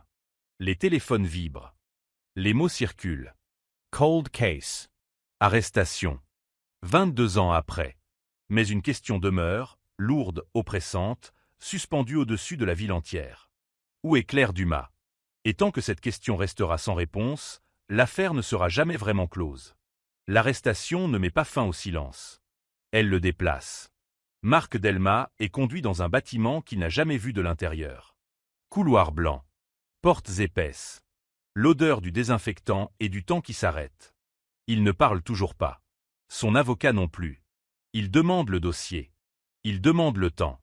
À l'extérieur, Bordeaux bruisse. Les terrasses commentent. Les journaux ressortent les photos de 2001. Le visage de Claire, figé dans sa jeunesse, contraste avec celui de l'homme désormais grisonnant que les caméras filment à distance. 22 ans. C'est ce chiffre qui revient. Encore. Toujours. Dans les bureaux de la PJ, l'enquête change de rythme. Ce n'est plus une quête. C'est une confrontation. Les enquêteurs savent qu'ils n'auront peut-être jamais de corps. Mais ils savent aussi que Delmas a vécu trop longtemps avec cette histoire pour ne pas laisser autre chose derrière lui. Ils reprennent sa vie, année par année. Changement de travail. 2005. Déménagement discret. 2010. Rupture avec une compagne après quelques mois seulement. À chaque fois, les mêmes descriptions. Un homme distant. Contrôlant. Silencieux. Une ex-compagne accepte de parler. Avec réticence. Avec peur, encore présente. Elle raconte les questions incessantes. Où étais-tu? Avec qui? Pourquoi en retard? Elle raconte surtout une nuit. Un réveil brutal. Delmas debout dans le noir. Regard fixe. Comme ailleurs. Il n'a jamais expliqué. Ces éléments s'ajoutent. Ils ne suffisent pas. Mais ils dessinent un profil. Un homme obsédé par le contrôle. Un homme incapable de lâcher. Pendant ce temps, les fouilles continuent. Plus loin. Plus profond. Des zones boisées. Des fossés. Des parcelles privées. Chaque terrain fouillé est un espoir. Chaque fin de journée, une déception. La famille Dumas attend. Sans poser de questions. Sans faire de déclarations. Ils savent désormais que la vérité n'est plus un concept abstrait. Elle est à portée de main. Ou presque. Delmas est confronté à nouveau aux preuves. L'ADN. Le téléphone. Les témoignages. Il écoute. Il hoche la tête parfois. Il ne nie plus avec la même assurance. À un moment, il lâche une phrase. Une seule. Vous ne comprendrez jamais. Elle est notée. Analysée. Pesée. Les psychologues parlent d'un glissement. D'une fissure. Ils conseillent de laisser le temps agir. De ne pas forcer. De laisser le silence faire son œuvre. Mais le temps est un luxe que tout le monde n'a pas. Un juge d'instruction est saisi. Les chefs d'accusation sont maintenus. La détention provisoire est ordonnée. Delmas est transféré. Son quotidien se rétrécit. Cellule. Promenade. Silence. Et dans ce silence, quelque chose se passe. Un surveillant remarque un comportement étrange. Des nuits agitées. Des murmures. Un nom prononcé parfois. Claire. L'information remonte. Discrètement. Sans certitude. Puis arrive un courrier. Une lettre manuscrite. Courte. Adressée au juge. Delmas demande à être entendu. Seul. L'audition est organisée. Sans caméra. Sans presse. Il parle lentement. Par fragments. Il évoque une rencontre. Un hasard. Un échange banal devenu obsession. Il affirme qu'elle est montée volontairement dans sa voiture. Il affirme qu'il voulait seulement parler. Expliquer. Puis il se tait. Quand la question du lieu est posée, il ferme les yeux. Longtemps. Il ne donnera pas d'adresse. Pas de carte. Pas de précision. Juste une phrase, encore. C'est trop tard. À la sortie de l'audition, les enquêteurs savent qu'ils ont franchi une étape. Mais ils savent aussi que la plus difficile reste à venir. Car une vérité partielle est parfois plus cruelle que l'absence totale de réponse. Bordeaux continue de vivre. Mais sous la surface, une inquiétude demeure. Si Delmas a parlé, même un peu, c'est qu'il sent quelque chose venir. Quelque chose qu'il ne contrôle plus. Et dans les dossiers empilés sur la table, une date est encerclée en rouge. L'année où tout a commencé. Et peut-être l'année où tout peut enfin se terminer. Après la lettre, plus rien. Le silence revient, mais il n'est plus le même. Il est chargé. Habité. Dans la cellule de Marc Delmas, le temps s'étire comme une matière épaisse. Les murs ne parlent pas. Il renvoie simplement les pensées. Encore. Encore. Les enquêteurs, eux, n'attendent pas une nouvelle confession. Ils savent que Delma a dit ce qu'il voulait dire. Ce qu'il pouvait dire. Le reste devra venir d'ailleurs. Ils retournent en 2001. Pas sur le terrain. Dans les détails invisibles. Les trajets. Les habitudes. Les horaires précis. Claire Dumas sort du travail à 19h12. Elle est vue à 19h18. Puis plus rien jusqu'à 22h57. 3h39. Un gouffre. Que s'est-il passé pendant ce temps-là? Les analystes reconstituent les itinéraires possibles entre le centre-ville et la zone industrielle. Les routes rapides. Les détours. Les chemins discrets. Un tracé revient souvent. Un itinéraire qui longe la Garonne, évite les grands axes, traverse des zones peu éclairées. Un itinéraire que Delma empruntait régulièrement pour rentrer chez lui. Les images satellites anciennes sont étudiées. Les cartes IGN. Les photos aériennes. Un terrain attire l'attention. Une parcelle isolée, non bâtie à l'époque, aujourd'hui recouverte d'un entrepôt récent. En 2001, c'était un espace vague. Accessible. Invisible depuis la route. Les archives municipales confirment. Des travaux de terrassement importants ont eu lieu en 2004. Des tonnes de terre déplacées. Nivelées. Dispersées. Si quelque chose avait été enfoui là, il n'en resterait rien. Les enquêteurs ressentent cette frustration sourde. La sensation d'arriver trop tard. Toujours trop tard. Pendant ce temps, Delma est observée. Ses réactions. Ses silences. Ses regards. On lui montre des photos. Anciennes. Récentes. Il détourne les yeux quand apparaît le terrain vague. Un détail. Infime. Mais noté. Les psychologues insistent. Ce n'est pas la culpabilité qui le trahit. C'est la mémoire. Une mémoire qu'il a tenté d'enfouir sous des années de routine. Les médias, eux, accélèrent. Les plateaux télé s'enchaînent. Les experts parlent. Les hypothèses fusent. Claire est-elle encore vivante? Pourquoi Delma n'avoue-t-il pas? Où est le corps? La famille Dumas refuse les interviews. Elle se protège. Elle attend. Dans le bureau du juge, une décision est prise. Une confrontation indirecte. Delma est placée face aux éléments matériels. Pas pour l'accuser. Pour l'épuiser. Les relevés téléphoniques. Les témoignages. Les incohérences. À chaque fois, il se replie. Il répète qu'il n'a rien à ajouter. Qu'il a déjà trop parlé. Mais un jour, sans prévenir, il demande une chose étrange. Très précise. Il veut savoir si le terrain de Bassins a été fouillé entièrement.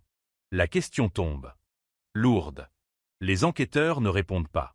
Ils notent simplement. À partir de là, Delma change. Il dort moins. Il mange moins. Il parle seul. Comme si l'idée que quelque chose puisse encore être découvert l'empêchait de respirer. Une nouvelle fouille est organisée. Pas sur le terrain principal. Trop tard pour ça. Mais autour. Des fossés anciens. Des berges. Des zones de dépôt de terre issues des travaux de 2004. Des endroits où la terre de Bassins a été déplacée. Répartie. Oubliée. Les équipes travaillent des jours entiers. Sous la pluie. Dans le froid. Puis, un matin, un chien marque un arrêt. Net. Décisif. Les techniciens creusent. Avec précaution. Avec cette lenteur presque religieuse que seuls connaissent ceux qui espèrent et redoutent à la fois. Ils trouvent des fragments. Pas un corps. Pas une scène. Des restes textiles. Très dégradés. Et un objet. Un bouton. Simple. Commun. Mais la famille reconnaît le manteau. Le monde se fige. Les analyses confirment. Les fibres correspondent. Le bouton aussi. Il n'y a pas de doute raisonnable. Claire Dumas est morte. La nouvelle n'est pas annoncée publiquement tout de suite. Elle est d'abord dite à voix basse. Dans une pièce fermée. À ceux qui attendaient depuis 22 ans. Il n'y a pas de cri. Pas d'effondrement. Juste un silence différent. Un silence de faim. Delma est informé. Officiellement. Calmement. Il ne réagit pas. Il regarde le mur. Puis, après un long moment, il murmure. Je savais que ça finirait par arriver. Ce n'est pas un aveu. Mais ce n'est plus un déni. Le dossier avance. La qualification change. Homicide volontaire. La ville de Bordeaux apprend la nouvelle le lendemain. Les titres sont sans appel. Col de Case de Bordeaux, la mort de Claire Dumas confirmée. 22 ans après, les premières réponses. Mais au fond, tout le monde sait que ce ne sont pas encore les vraies réponses. Parce qu'il manque toujours l'essentiel. Le comment. Le pourquoi.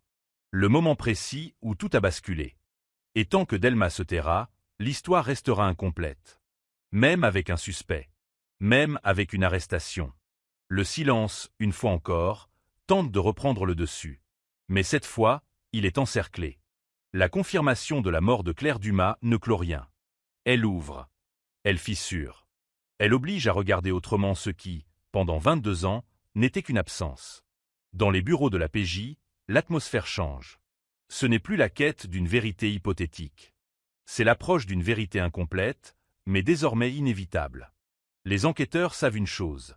Delma ne parlera pas pour soulager les autres. S'il parle, ce sera pour se soulager lui. Ils adaptent la stratégie. Plus de confrontation frontale. Plus d'accusations directes. On l'enferme dans ses propres souvenirs. Les auditions reprennent. Longues. Silencieuses. Parfois vides. On lui parle de 2001 sans prononcer le nom de Claire. On évoque Bordeaux à l'époque. Les travaux. Les routes. La météo. Il corrige. Il précise. Il s'implique sans s'en rendre compte. Quand on mentionne la pluie de ce soir-là, il acquiesce trop vite. Quand on parle d'un détour par les quais, il rectifie. Un détail. Puis un autre. Chaque correction est une empreinte. Les psychologues observent. Ils notent un mécanisme classique. Delma ne supporte pas l'erreur factuelle. Il a besoin que le récit corresponde à sa mémoire. C'est là que la brèche se situe. Pendant ce temps, la presse découvre les fragments retrouvés. Les mots sont choisis avec prudence, mais l'effet est brutal. Des effets personnels identifiés. La disparition de Claire Dumas n'était pas une fugue. Les réseaux s'enflamment. Les forums ressortent de vieilles hypothèses. Certains accusent la police d'avoir attendu trop longtemps. D'autres parlent d'un monstre resté libre pendant 2 décennies. La famille Dumas ne répond pas. Elle se retire. Elle se replie. Mais dans cette retraite forcée, une décision est prise. Ils acceptent une confrontation indirecte. Une lettre. Pas une accusation. Pas une supplique. Une lettre racontant qui était Claire. Sa voix. Ses peurs. Ses projets. Le juge autorise. La lettre est remise à Delma dans sa cellule. Il la lit seul. Longtemps. Les surveillants rapportent qu'il reste immobile pendant des heures. Qu'il relit certains passages. Qu'il s'arrête. Puis, pour la première fois depuis son arrestation, il pleure. Pas des sanglots. Pas une crise. Des larmes silencieuses. Honteuses. Lors de l'audition suivante, son attitude change. Il ne fuit plus le regard. Il ne sourit plus. Quand l'enquêteur lui demande s'il veut ajouter quelque chose, il ne répond pas tout de suite. Il parle d'abord de lui. De sa solitude. De son sentiment d'invisibilité. Il décrit Claire comme une présence lumineuse. Trop lumineuse. Puis il s'interrompt. Il respire mal. La pièce est silencieuse.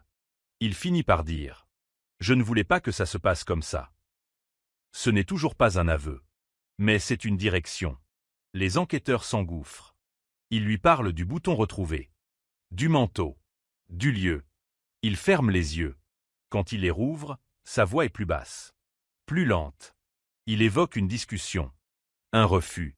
Une colère qu'il n'avait jamais ressentie auparavant. Il parle d'un arrêt. D'un endroit isolé. Il s'arrête avant de nommer. Il dit simplement « Elle a voulu partir ». Ce sont les mots-clés. Ceux qui, dans les dossiers criminels, précèdent toujours le point de non-retour. Il n'explique pas le geste. Il n'explique pas la violence. Il laisse un vide. Mais ce vide suffit.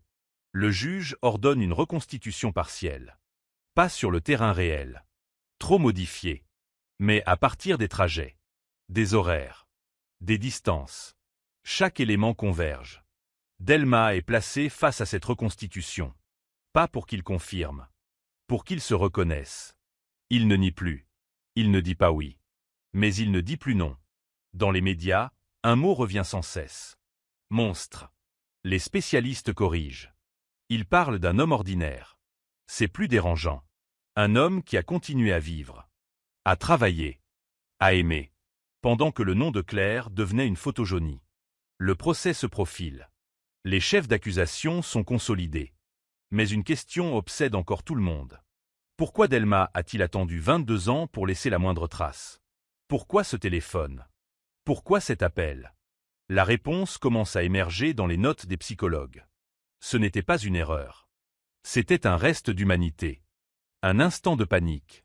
Un besoin absurde d'être entendu. 7 secondes. Assez pour comprendre qu'il venait de franchir une ligne. Pas assez pour revenir en arrière. La vérité approche. Elle n'est pas encore complète. Mais elle n'est plus évitable. Et dans l'ombre de cette affaire, une autre peur s'installe. Si Delma a pu se taire pendant 22 ans, combien d'autres silences dorment encore sous les villes tranquilles? À mesure que la vérité se rapproche, elle devient plus lourde à porter, plus précise, plus tranchante. Dans les jours qui suivent les dernières auditions, Delma ne parle presque plus. Il a dit l'essentiel sans jamais dire l'irréversible. Il a laissé les autres assembler ce qu'il refusait de formuler. Les enquêteurs savent que le temps joue désormais contre lui. Pas le temps judiciaire. Le temps intérieur. Ils exploitent chaque phrase, chaque hésitation, chaque silence trop long. Les analyses psychologiques convergent. Delma n'a pas prémédité un meurtre. Il a prémédité une emprise. Une discussion qu'il voulait contrôler. Un scénario qu'il croyait maîtriser. Le drame, dans ce type d'affaires, n'est jamais l'instant du geste. C'est tout ce qui le précède. On reconstruit les heures manquantes. Sans voix off. Sans témoin. Juste avec la logique froide des faits. Claire monte dans la voiture. Par surprise ou par confiance. Le trajet s'allonge. Les mots deviennent plus durs. L'espace se referme. Les experts parlent d'une tentative de fuite. D'une portière ouverte. D'un mouvement brusque. Ils parlent sans décrire. Ils n'ont pas besoin de détails. Dans les rapports, une phrase apparaît. Décès survenu lors d'une confrontation. Tout est là. La famille Dumas est tenue informée. Progressivement. Avec précaution. Chaque nouvelle pièce du puzzle est une douleur supplémentaire. Mais aussi une libération étrange. La fin des hypothèses. La fin des faux espoirs. Le père de Claire demande à voir Delma. Une fois. Juste une fois. La demande est refusée. Le juge sait que certaines confrontations ne réparent rien. Elles détruisent. Le procès approche. La machine judiciaire se met en place. Avocat. Expert. Calendrier. Delma est officiellement mis en examen pour homicide volontaire. La qualification est lourde. Définitive.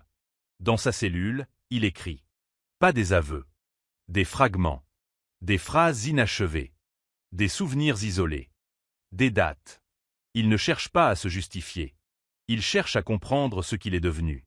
Les enquêteurs récupèrent ses écrits. Ils les lisent. Ils y trouvent une constante. La peur de l'abandon. La peur du refus. La peur de disparaître sans laisser de traces. Ironie cruelle. À l'extérieur, Bordeaux a changé de ton. La ville ne parle plus de mystère. Elle parle de responsabilité. Des éditoriaux s'interrogent. Comment un homme a-t-il pu passer entre les mailles? Pourquoi les signaux faibles n'ont-ils pas été pris au sérieux? Les réponses sont inconfortables. Elles impliquent tout le monde. Elles impliquent l'époque. Les méthodes. Les angles morts. La zone industrielle de Bassins est montrée à la télévision. Vue du ciel. Plate. Banale. Un endroit où personne ne s'arrête. Un endroit parfait pour disparaître. Les journalistes parlent de hasard. Les enquêteurs parlent d'opportunité. Le jour où Delma est informé de la date du procès, il ne réagit pas. Il écoute. Il acquiesce. Puis il pose une question. Une seule. Est-ce qu'ils savent tout? Personne ne répond. Cette question suffit à confirmer ce que tout le monde presse. Il n'a jamais tout dit. Il ne le fera probablement jamais. Mais le dossier est solide. Assez solide pour tenir. La veille du transfert vers la maison d'arrêt définitive, Delma demande à écrire une dernière lettre. Pas à la justice. Pas à la presse. À la famille Dumas. La lettre est lue par le juge avant transmission. Elle ne contient pas de description. Pas de lieu. Pas de chronologie. Elle contient un mot répété plusieurs fois. Pardon. Un mot insuffisant. Un mot vide. Un mot trop tardif. La famille choisit de ne pas répondre. Le silence cette fois, leur appartient. À l'approche du procès, une certitude s'installe. La vérité judiciaire sera rendue. Mais la vérité émotionnelle, elle, restera fragmentaire. Parce qu'un crime non prémédité n'est pas un accident. Parce qu'un silence de 22 ans est un choix. Et dans cette affaire, le choix de se taire a façonné autant de vies que le geste lui-même. Bordeaux se prépare à regarder son passé en face. Pas pour comprendre l'horreur, mais pour accepter qu'elle ait existé ici. Dans une ville tranquille. Une nuit ordinaire. Le procès s'ouvre dans un silence tendu, presque irréel. Pas de cris. Pas de foule hystérique. Seulement des regards fixes, des dossiers empilés, des respirations retenues. 22 ans se sont écoulés, mais dans cette salle, le temps se replie sur lui-même. Claire Dumas n'a pas vieilli. Elle est toujours la même sur la photo posée devant la cour. Un visage figé dans une promesse de futur qui n'a jamais eu lieu. Marc Delmas entre. Encadré. Amaigri. Méconnaissable pour ceux qui l'ont connu avant. Il s'assoit. Il ne regarde pas la famille. Il regarde le sol. L'accusation déroule les faits. Un à un. Sans lyrisme. Sans colère. Les horaires. Les appels. Les trajets. Les incohérences. Chaque mot est une pierre. Chaque phrase, un rappel que le silence n'a jamais effacé la réalité. Les experts défilent. Téléphonie. Psychologie. Criminalistique. Ils ne racontent pas une histoire. Ils la démontent. La défense tente d'introduire le doute. Elle parle d'absence de corps. D'absence de scène de crime. De mémoire défaillante. Mais le doute, cette fois, n'a plus de prise. Le président de la Cour lit des extraits des auditions. Les phrases de Delmas résonnent. Décontextualisées. Brutales. Elle a voulu partir. Je ne voulais pas que ça se passe comme ça. Ces mots flottent dans la salle comme des aveux inachevés. Quand vient le tour de Delmas de s'exprimer, il se lève lentement. Il parle d'une voix basse. Fatigué. Il ne nie plus la rencontre. Il ne nie plus la présence. Il nie seulement l'intention. Il parle d'un moment. D'un basculement. D'une perte de contrôle. Il évite toujours le mot interdit. La famille Dumas écoute. Sans réagir. Sans détourner le regard. Ils n'attendent plus d'explications. Ils attendent que cela se termine. Les jours d'audience s'enchaînent. Les médias commentent. Les débats s'intensifient. Mais le cœur du procès n'est pas dans les joutes verbales. Il est dans ce qui manque. L'absence de Claire. Son silence définitif. Le procureur le rappelle dans son réquisitoire. Il parle de responsabilité. De lâcheté prolongée. D'un homme qui a choisi de vivre pendant que d'autres survivaient. Il requiert une peine lourde. À la hauteur du temps volé. La défense plaide la chute d'un homme ordinaire. Un drame sans préméditation. Une spirale. La cour se retire. L'attente est courte. Trop courte pour tout ce qu'elle doit contenir. Quand les juges reviennent, la salle se lève. Le verdict tombe. SEC. Sans emphase. Coupable. Marc Delmas est condamné à une peine de réclusion criminelle longue. Assez longue pour que le chiffre dépasse presque le nombre d'années de silence. Il ne réagit pas. Il ferme les yeux. La famille Dumas sort sans un mot. Dehors, les caméras attendent. Ils ne parlent pas. Ils n'ont plus rien à dire au monde. La justice a tranché. Mais quelque chose résiste encore.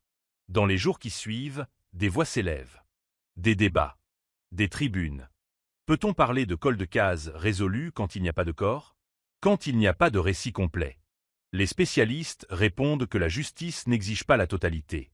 Elle exige la cohérence. Et cette cohérence est là. Implacable. Pourtant, au fond, une question demeure. Elle ne concerne plus la culpabilité. Elle concerne la mémoire. Claire Dumas n'est plus une disparue. Elle est devenue une victime reconnue. Mais son histoire restera à jamais trouée. Parce qu'un homme a décidé qu'une partie de la vérité lui appartenait. Et qu'il l'emporterait avec lui. Dans sa cellule, Delmas commence à peine. Il ne donne plus d'interviews. Il n'écrit plus. Il disparaît à son tour. Lentement. Administrativement. Bordeaux reprend son rythme. Les rues vivent. Les tramways passent. Mais pour ceux qui savent, certains endroits ne seront plus jamais neutres. Parce qu'un crime, même jugé, laisse une empreinte. Parce qu'un silence de 22 ans ne s'efface pas avec un verdict. La fin judiciaire n'est jamais la fin humaine. Et dans l'ombre de cette affaire close sur le papier, subsiste une dernière sensation. Un écho. Celui d'une question sans réponse. Celui d'une nuit ordinaire devenue éternelle. Après le verdict, le bruit retombe. Pas d'explosion. Pas de catharsis collective. Juste un glissement lent vers autre chose. Dans les jours qui suivent, Bordeaux fait semblant d'oublier. Les journaux changent de une.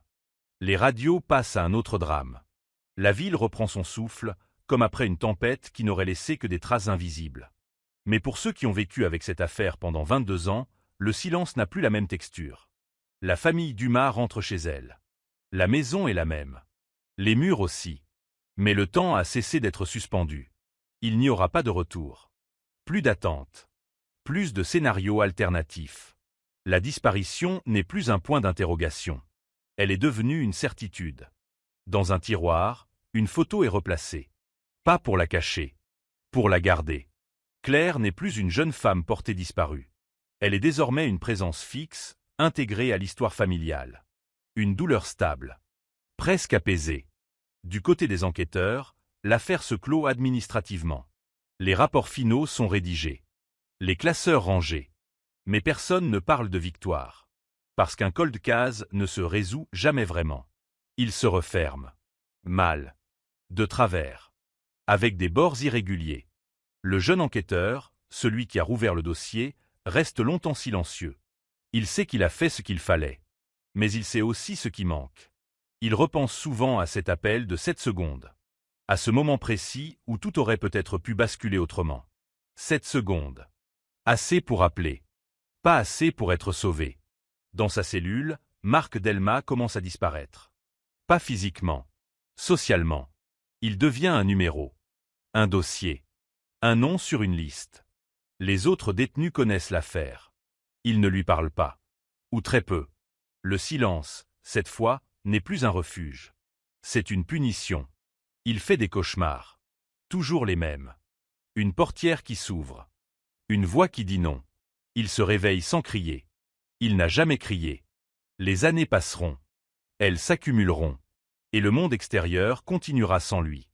Dans les écoles de police, l'affaire Dumas devient un cas d'étude. On parle des signaux faibles. Des erreurs de temporalité. Des dossiers qu'on classe trop vite. On apprend que la vérité ne disparaît pas. Elle attend. Dans la zone industrielle de Bassins, personne ne pense à Claire en passant. Les camions roulent. Les entrepôts vivent. Le béton recouvre tout. Mais sous ce béton, il y a un souvenir collectif. Un malaise diffus. Parce qu'on sait désormais ce qui peut s'y cacher. Ou ce qui s'y est caché. Les anniversaires passent. Les dates tournent. Chaque année, à la fin de l'été, la famille allume une bougie. Pas pour espérer. Pour se souvenir. La ville ne le sait pas. Elle n'a pas besoin de le savoir. Et dans les archives judiciaires, le dossier porte désormais une mention définitive. Affaire jugée. 2 mots froids. Technique. Insuffisant. Car ce qui a été jugé, ce n'est pas seulement un homme. C'est un silence de 22 ans. Une absence prolongée. Une vie volée. Le cold case est officiellement clos. Mais son écho, lui, continue de circuler. Dans les conversations. Dans les peurs diffuses. Dans cette certitude nouvelle que même les villes tranquilles ont leurs ombres. Il ne reste plus qu'une dernière chose. Un résidu. Une trace. La question que personne n'ose plus formuler à voix haute. Et si, quelque part, il manquait encore une pièce? Il y a toujours un moment, après la fin officielle d'une histoire, où plus rien ne se passe. C'est là que commence le vrai poids. Les mois ont passé. Puis les années. L'affaire Dumas s'est dissoute dans le flux continu des faits divers, comme une encre trop diluée. Elle n'est plus citée qu'en note de bas de page. En exemple. En avertissement. Mais certaines nuits, à Bordeaux, quand la Garonne est immobile et que la ville semble retenir son souffle, le passé remonte à la surface. Pas sous forme de fantôme. Sous forme de question. Le jeune enquêteur a changé de service. Il n'a jamais rouvert le dossier. Il n'en a plus le droit. Pourtant, il y pense encore. À ce détail insignifiant, à l'époque. À cette hésitation dans un témoignage. À ce « je ne suis plus sûr » prononcé trop vite. Il sait désormais une chose que l'école de police n'enseigne pas. Un cold case ne meurt jamais vraiment. Il se contente de dormir. Chez les Dumas, la maison a été vendue. Pas par fuite. Par nécessité. Les nouveaux occupants ignorent tout. Ils repeignent. Ils déplacent les meubles. Ils vivent. C'est ainsi que fonctionne le monde. Il avance sur des histoires qu'il ne connaît pas. La mère de Claire conserve une boîte. À l'intérieur, presque rien. Un bracelet. Une photo. Un mot écrit à la hâte, retrouvé dans un sac. Elle n'ouvre la boîte qu'une fois par an. Toujours à la même date. Toujours en silence. Elle ne cherche plus de réponse. Elle cherche de la continuité. Marc Delma, lui, s'efface. Les années l'amincissent. Les souvenirs se fragmentent. Il parle de moins en moins. Même à lui-même. Ce qui reste, ce n'est pas la peur. C'est la répétition. Chaque jour identique au précédent. Chaque nuit semblable à la dernière. La prison ne punit pas seulement le corps. Elle étire le temps jusqu'à le rendre informe. Un jour, lors d'une conférence sur les affaires non résolues, un intervenant prononce cette phrase. La vérité finit toujours par sortir. Mais parfois, elle arrive trop tard pour sauver quoi que ce soit. Personne ne l'applaudit. Parce que tout le monde comprend ce que cela signifie. Dans la zone industrielle de Bassins, un chantier est lancé. On creuse. On déplace. On rebâtit. Rien n'est découvert. Rien n'est confirmé. Rien n'est infirmé. Et c'est peut-être cela, la dernière cruauté de cette histoire. L'absence de point final. Car certaines affaires ne se terminent pas. Elles cessent simplement de faire du bruit. Il ne reste alors qu'un murmure. Une mémoire diffuse. Une leçon invisible. Que le danger n'a pas toujours un visage. Que le silence peut durer des décennies. Et que parfois, la justice arrive sans réparer. Dans les archives, le dossier est classé. Dans les consciences, il ne l'est pas. Et quelque part, entre une ville tranquille et une vérité imparfaite, l'histoire de Claire Dumas continue d'exister. Non comme un mystère, mais comme un rappel. After the ending, there is still sound. Note à conclusion. A residue. Years later, a journalist opens an old archive on a gray afternoon, not searching for justice, not even for truth, but for a story that still breathes. The Bordeaux 2001 cold case appears on the screen like a scar that never healed properly. The headline promises closure. The documents deliver something else, doubt layered over certainty, silence stitched to confession. He reads slowly. He notices what others skipped. A date corrected by hand. A statement taken twice, slightly altered. A name crossed out, then rewritten. These are not mistakes. They are traces. In the comments section of the article he publishes, strangers argue. Some insist the case is solved. Others refuse to accept it. A few claim to have lived nearby, to remember a scream, a light, a car that didn't belong. None of them can prove anything. None of them need to. The case has entered a new phase, collective memory. At the university, criminology students study the file as an example of delayed resolution. The professor pauses on one slide longer than the rest. He doesn't say what bothers him. He lets the room feel it. An absence where a certainty should be. Because closure, when it arrives too late, does not close. It freezes. In Bordeaux, life continues with brutal indifference. Café open. Streets fill. New generations pass places without names, unaware of what once happened there. The city does not remember crimes. It absorbs them. But some people do. A former neighbor wakes from a dream she can't explain. A retired officer avoids a certain street. A witness rereads their own testimony and wonders when doubt became memory. Time does not erase. It rearranges. Marc Delmas's name is now fixed in records, immutable, unarguable. Yet in the key of archive, the case Tibret. Not loudly. Not enough to reopen. Just enough to disturb those who look too closely. Because every cold case leaves behind a question that no verdict can touch. Was this the whole truth, or just the part that survived? No one asks it publicly anymore. But it lingers. Like a shadow that doesn't move when the light does. Like a silence that learned how to last. And somewhere between certainty and doubt, between justice rendered and justice felt, the Bordeaux 2001 case remains what it has always been. Not a story with an ending. But a warning. That silence is patient. That time is not a judge. And that some truths, once buried, do not return whole. They return fractured. And they stay.